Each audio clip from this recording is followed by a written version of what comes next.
আজকে পিৎজা আর পাস্তা একসাথে বেক করেছি। আজকে বাসায় গেস্ট আসবে এবং ভাবি আমার হাতের স্পেশাল পিৎজা এবং পাস্তা খেতে চেয়েছিল, তাই ওনার জন্য বেক করা। ওনার বাচ্চারাও আছে, তা আমি সব একসাথে প্রিপারেশন করে নিচ্ছিলাম। এখানে চিকেনের প্রিপারেশন করছিলাম, এখানে সসেসের প্রিপারেশন করে নিচ্ছিলাম। তারপর পাশাপাশি পিৎজার জন্য আমি ডো রেডি করে ফেলেছিলাম। এখানে আমি ছোট্ট ছোট্ট ক্লিপ নিয়ে নিয়েছি।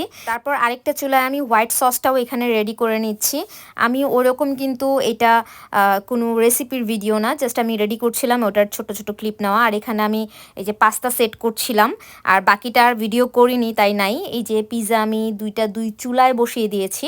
আমি কিন্তু ওভেনে বেক করি না পিৎজা, আমি চুলাতেই বেক করি। পাস্তাটা শুধু ওভেনে বেক করা হয়।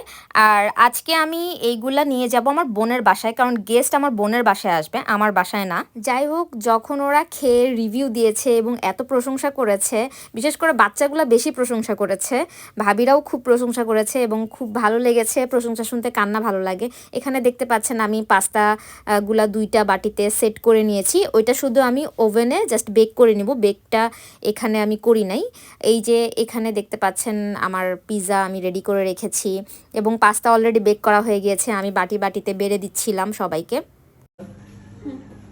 ইয়েস, আপনি তো ব্লগার, তোমরা জানো না?